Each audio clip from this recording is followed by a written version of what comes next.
He's the guy that invented the motor, that built the motor that powered the EV1. Can you tell me about the movie again?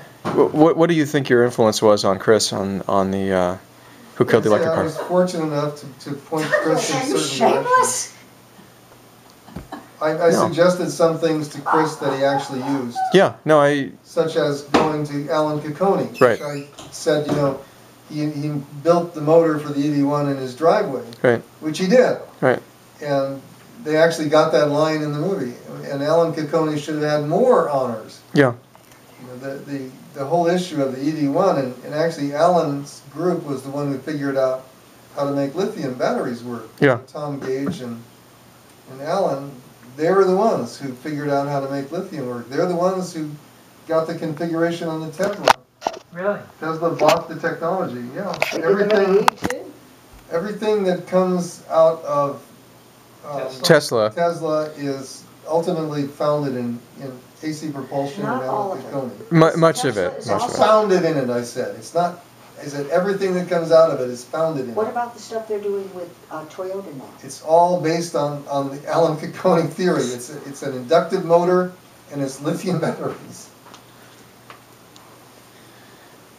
Yeah, interesting though. What about you had talked at certain points about an electric car with a range extender, and I noticed that that you had content about that online from the early 2000s. It's a fine idea, yeah. Yeah.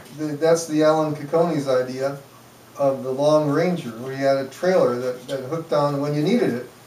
You hooked a trailer onto the EV, and then you had more range, as much as you wanted. So he used to drive all over the country in his Long Ranger. Right. It's T0 with the Long Ranger. But the idea of making a car like the Volt is wrong, because you have too big an engine in the first place. It's got a planetary gear arrangement so that the engine can actually run the wheels. Yeah. And it's too complicated. It's got two propulsion systems. You need to have a bigger battery pack. The Volt is designed like the Prius. It's designed to be a gas car with an engine with a electric booster. It needs to have a bigger battery pack, which is the primary mode of propulsion. Because when you use, let's say, a 30 kilowatt hour battery pack, you can run it all the way from full down to empty, as we've seen in the RAV. With the Volt, you can't. You start at 80%, you run it down to 40%. Yeah.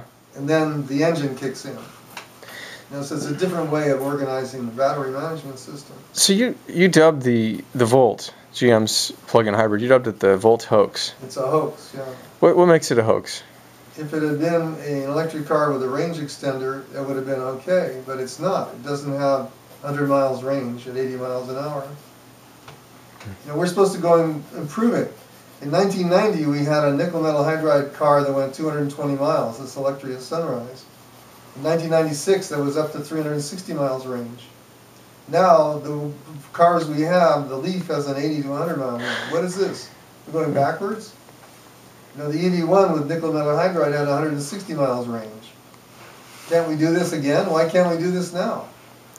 Right. The Tesla has 220 miles range. But I don't drive that far every day. I drive 20, 30 miles a day. Most people on average. Once in a while you want to drive a little extra. And so you really need at least 100 miles range.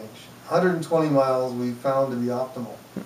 When you're pulling permits in 3 counties and you're doing errands.